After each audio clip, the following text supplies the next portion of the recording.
Bismillah. Assalamualaikum warahmatullahi wabarakatuh. Alhamdulillah ya hamdan katsiran thayyiban mubarakan fih kama yuhibbu rabbuna wa yarda. Amma ba'd. Fa inna asdaqal hadits kitabullah wa khairal hadi hadi Muhammadin sallallahu alaihi wasallam wa syarral umuri muhdatsatuha fa inna kulla muhdatsatin bid'ah wa kullu bid'atin dhalalah wa kullu dhalalatin finnar. Amma ba'd. Alhamdulillah anak-anak yang saya karena Allah Subhanahu wa taala, pada hari ini kita dapat berkumpul lagi pada pembelajaran fikih pada hari Kamis. Insyaallah kita hari ini akan mempelajari tentang syarat-syarat salat qashar.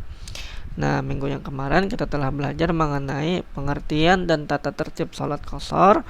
Maka insyaallah pada hari ini kita akan melanjutkan dengan materi syarat-syarat salat qashar. Sebelum kita belajar, seperti biasa kita senantiasa berdoa kepada Allah Subhanahu wa taala agar Allah memudahkan ilmu itu kepada kita dan ilmu kita menjadi bermanfaat untuk kita, keluarga kita maupun orang lain, ya pintar ya. Baik, kita mulai.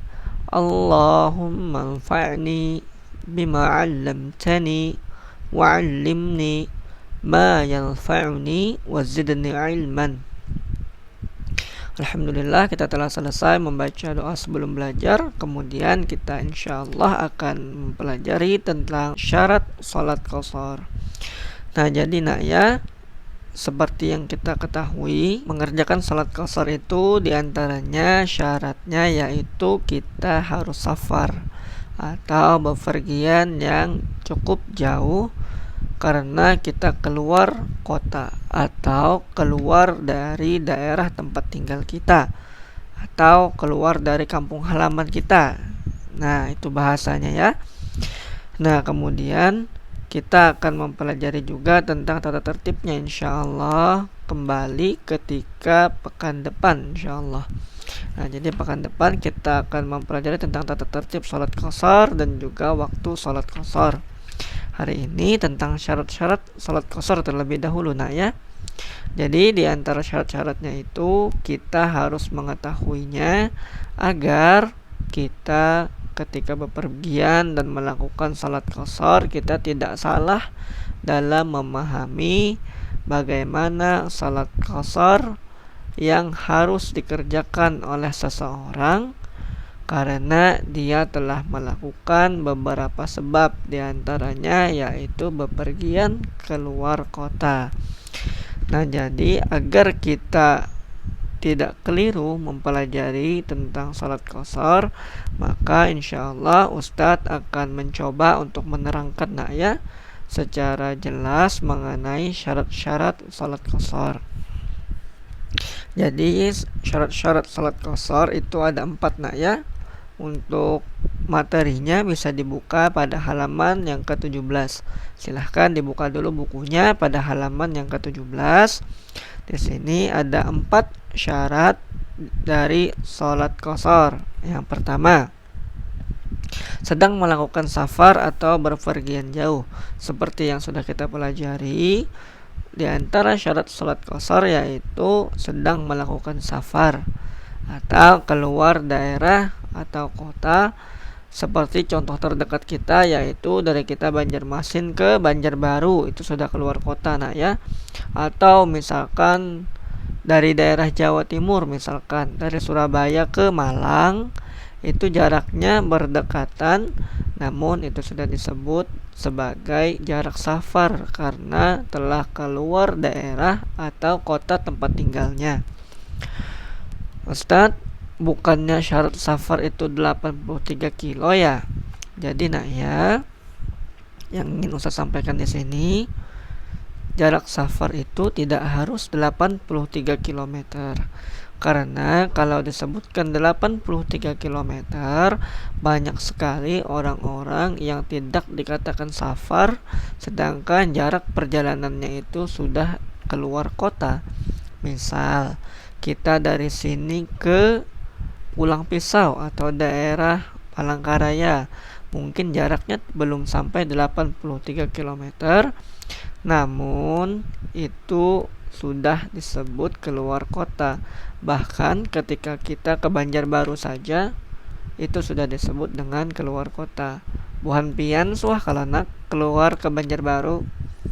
Nah, ketika buhan pian ke Banjarbaru, itu buhan pian sudah boleh mengerjakan sholat qasar. Nah ya, karena jaraknya itu tergantung daripada uruf atau kebiasaan masyarakat yang disebut dengan urfun nas. Satu ulanginnya, urfun nas yaitu kebiasaan di suatu masyarakat yang ia itu dipandang baik atau benar. Jelas nak ya? Baik, kita lanjut. Yang kedua, safar yang dilakukan bukan untuk bermaksiat kepada Allah. Jadi safarnya ini tidak bisa bagi seseorang ia ingin mengqasar sholatnya, tapi safarnya itu tidak ada kepentingan, bahkan dia cenderung bermaksiat kepada Allah. Ustadz, seperti apa contohnya? Baik, contohnya nak ya, seperti kita misalkan mau ke Samarinda, mau nonton bola. Misalnya dari Banjarmasin ada tim bola yang bertemu dengan tim bola yang ada di Samarinda. Kemudian ketika kita berniat safarnya itu untuk nonton bola, tapi kita meninggalkan sholat wajib ataupun melanggar syariat Islam dengan bermaksiat kepada Allah, maka tidak berlakulah sholat qasar kepada orang yang seperti ini. Jelas nak ya? Ketika seseorang bepergian safar, kemudian dia melakukan kemaksiatan atau berniat untuk melakukan sesuatu yang bersifat maksiat, maka tidak berlakulah sholat qasar kepadanya. Faham?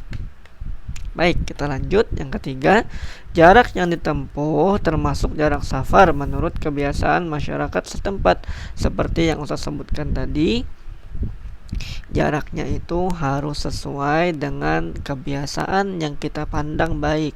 Seperti ke Kota Baru itu sudah sangat jauh, maka sudah sangat termasuk ke dalam hal yang kita boleh mengqasar sholat, karena ia termasuk jarak safar.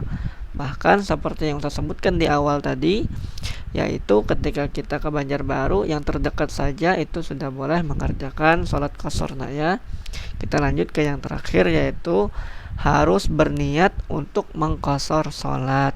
Jadi tidak bisa ketika kita hendak sholat qasar kemudian tidak ada niat sama sekali untuk mengqasar sholat, karena niat itu adalah hal yang paling penting di dalam semua ibadah dari kita. Dan niat itu tidak harus dilafazkan, nah ya.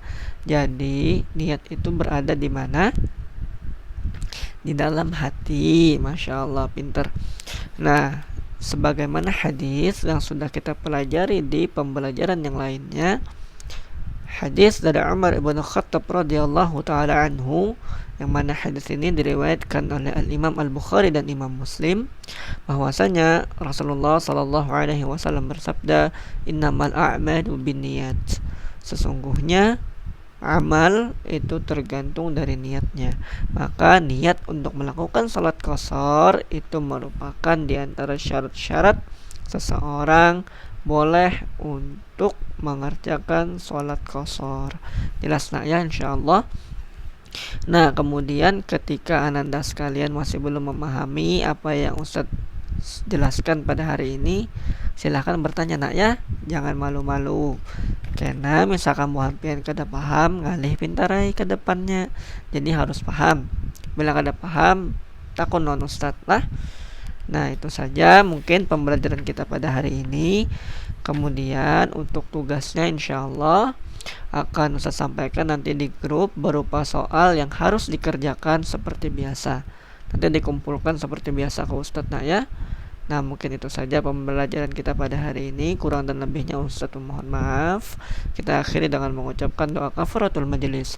Subhanakallahumma wa bihamdika asyhadu an la ilaha illa anta astaghfiruka wa atubu ilaik. Wassalamualaikum warahmatullahi wabarakatuh.